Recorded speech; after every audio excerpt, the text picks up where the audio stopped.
Hi, I'm Allyn Root for Personal Liberty Digest and PersonalLiberty.com. I made a bold prediction in media appearances, hundreds of them, across the country 2 weeks ago. I want to tell you about it. I predicted that public employee unions would lose big and Republican Governor Scott Walker would win big in the Wisconsin recall election. I predicted an easy win of 7 to 10 points for Governor Walker, and that's just about exactly what happened. Now let me tell you how I came to that conclusion and why. Government employee unions are the real threat to our nation's future, far worse than the unproven fraud called global warming. Government employee pensions threaten our children and grandchildren's future. They will destroy the American dream and wipe away our quality of life. America is doomed to follow Europe off the cliff if we don't dramatically reform public pensions today. Notice I'm lambasting the public employee unions, not the public employees themselves, because there are very good people, lots of them, working for government. Some of them, like firemen and policemen and teachers, are heroes, but you can't pay every hero $100,000 a year, nor can you pay every hero $100,000 or more in pension and let them retire at age 50. We'd all go broke. The math doesn't add up, and that's exactly what's happening in America today.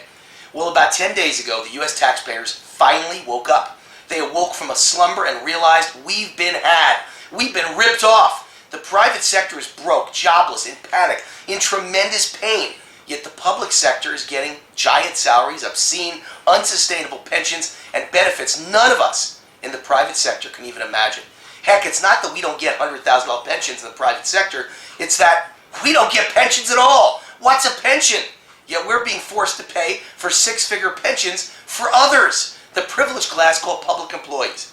Our real unemployment rate in the private sector is probably approaching 20%. When you add in those who are underemployed, those who've dropped off the rolls, or given up looking for jobs forever, while public employees have barely been touched. They've all got their jobs, and get this, they're still getting annual raises in many parts of the country for cost of living or step-up pay increases based on the years they've been on the job. Raises? While the rest of us struggle, lose jobs, lose our homes, lose our businesses? This is insanity. Public employees have unheard of job security. Well, we don't know how we're going to make it till tomorrow in the private sector. Here in my hometown of Las Vegas, we have some of the most clueless, delusional union members in the country. A recent letter to the editor to the Las Vegas Review-Journal sums up the reason why I predicted that unions would lose big in Wisconsin. The letter writer decided to comment on all the letters attacking unions in recent days, including complaints about their big salaries and pensions. This letter from a Clark County Teachers Union member, that's Las Vegas, Clark County, hit a new level of clueless and delusional. Let me paraphrase. He said, "For those of you who don't understand why we're making so much money and so much more than you, it's simple. We're unionized and you're not. Those of us that work for government make so much more than you in the private sector because we were smart enough to join unions, while only 6% of you in the private sector belong to unions. You're all fools. Instead of attacking us for our bloated salaries and high pensions, you should be joining a union and getting the same bloated salaries and insanely high pensions. So stop trying to tear us down. Instead, get the same deal for yourselves." Wow. You want to know why private sector taxpayers are angry? Why we won't take it anymore? Why Governor Walker won easily on Tuesday? This letter is Exhibit A. This one teachers union member showed why unions, at least public service unions, are a disaster for the economy, for taxpayers, for America. He killed the goose that laid the golden egg. Say goodbye to this pampered, privileged class and this privileged life you've been living. As Donald Trump would say, some of you should be fired. All of you should have some of your pensions cut back. Just a little bit. And by the way, if you think this way, to say it publicly makes you a fool. A fool who believes money grows on trees, there are endless trees, and pigs can fly. But don't forget, pigs also go to slaughter. The cold hard truth is that America is bankrupt, broken, and insolvent, just like Greece, Spain, Italy, Portugal, Ireland, Belgium, France, and soon you can add UK to the list. Europe is facing an economic Armageddon that will go down in history as the big one. Why? Because they have too many government employees. They let them retire way too early. They give them bloated pensions for more years than they ever actually worked. And of course, they all get free health care for life. Unions killed the EU. It's all over for them. The only question is, can America still be saved? In Las Vegas, firefighters are making, on average, just under $200,000 a year and retiring on that much. In Orange County, lifeguards, some of them at least, are making over $200,000.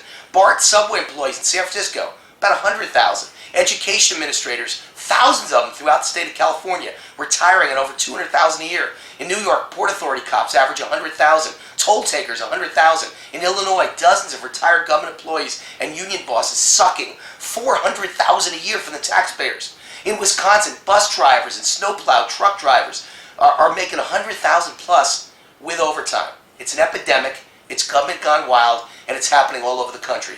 Stop worrying about a few CEOs, Wall Street titans, and bankers who make 10, 20, even $100 million compensation. First of all, those high flyers are few and far between. You can't compare 100 or a couple of hundred high-paid Wall Street CEOs with 21 million government employees. And that's only the number working at the moment. How about the number of retired government employees? Is that another 20 million? They're all getting huge pensions, many of them paid since they retired at age 45 or 50. Second, you're being purposely distracted by the union bosses and their friends in the ultra-liberal media. Those $100 million CEOs on Wall Street are in the private sector. What they make doesn't cost you a cent, not one. Taxpayers don't pay for private sector salaries. The compensation that those guys make, it's only their shareholders who should be worried about it. But 21 million government employees, many making over $100,000 or more in retirement, adds up to real dollars that's crushing the budget, creating massive debt, causing federal income taxes to have to rise dramatically. On the state level, property taxes will have to rise dramatically, and the bill goes directly to you and on the backs of your children and grandchildren.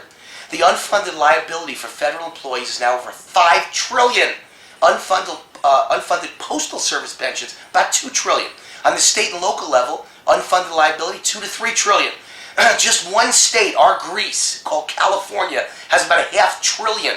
It's unthinkable. It's madness. It's so big it'll drown us all. And in case you don't know what I'm talking about, an unfunded liability is something politicians promise to retiring government employees, but with no money set aside and no idea how to pay it.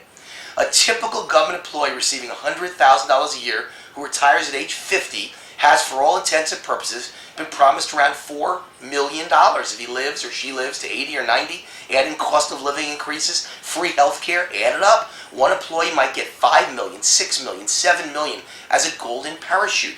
That's not a fire chief or a police captain. That's just one guy on the beat or gal on the beat. How many of you have $6 million in the bank on the day you retire? Are you angry yet? One more question. How many of you want to end up like Greece or Spain or Italy for your grandkids? Because their citizens are about to endure a tragedy of epic proportions. They're about to learn what happens to pigs. And every one of their family for generations to come will suffer. Now you understand why Governor Walker won big and the public employees lost big in Wisconsin. And that's in liberal, always vote Democrat, union-heavy Wisconsin. That's in a state where collective bargaining for public employees was invented. Even there, the people want major pension reform and cuts. And even in the blue state of California, where unions run wild, where you can be openly gay, but you got to be a closet conservative, even in that state, unions lost big on the same Tuesday. In San Jose and San Diego, two giant cities, voters voted in a landslide for public employee pension reform. About 70% voted for cuts to public employee pensions. When clowns like that Las Vegas teacher start telling us that money grows on trees and pigs fly, you better get mad and let them know your hard-earned taxpayer dollars did not grow on trees and that it doesn't ever end well for pigs. Now you know why Scott Walker won big in Wisconsin and unions lost big in Wisconsin and California, two liberal states, and why unions are running scared across the country. The scam's up. The charade is up. This taxpayer revolt will spread from coast to coast and the unions know it. We are taking our country back. I'm Allyn Root for Personal Liberty. See you next week. Same time, same place. Bye-bye. God bless.